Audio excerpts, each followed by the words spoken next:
Pataugeant dans l'eau, Mohamed Rewani inspecte ces terres submergées.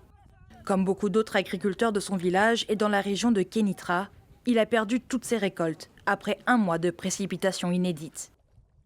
Les apports hydriques du pays ont atteint presque 9 milliards de mètres cubes, soit presque la totalité des 2 dernières années cumulées. Comme vous pouvez le voir, nos terres ont subi d'importantes pertes à cause des inondations. Personnellement, mes terres ont été totalement endommagées et je ne suis pas le seul à avoir subi ces pertes. Toute la population d'Oulad Slama est touchée. Non loin de là, des éleveurs et leur bétail ont trouvé refuge dans les montagnes, évacués par les autorités. Mais, si pour le moment leurs bêtes sont en lieu sûr, ces derniers disent ne rien avoir pour les nourrir sur le long terme. Les cultures que nous faisions pour nourrir notre bétail sont parties avec l'inondation. Nous n'avons plus rien.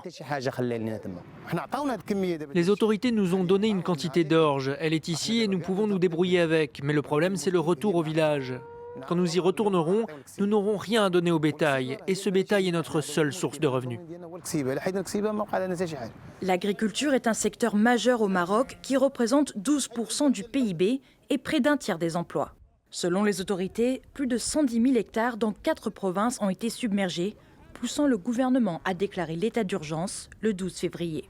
Un fonds de près de 300 millions d'euros sera débloqué, dont 30 millions en aide directe aux agriculteurs et éleveurs. Le reste sera utilisé pour l'aide d'urgence, la réhabilitation des infrastructures ou rénovation de logements et commerces, selon Rabat.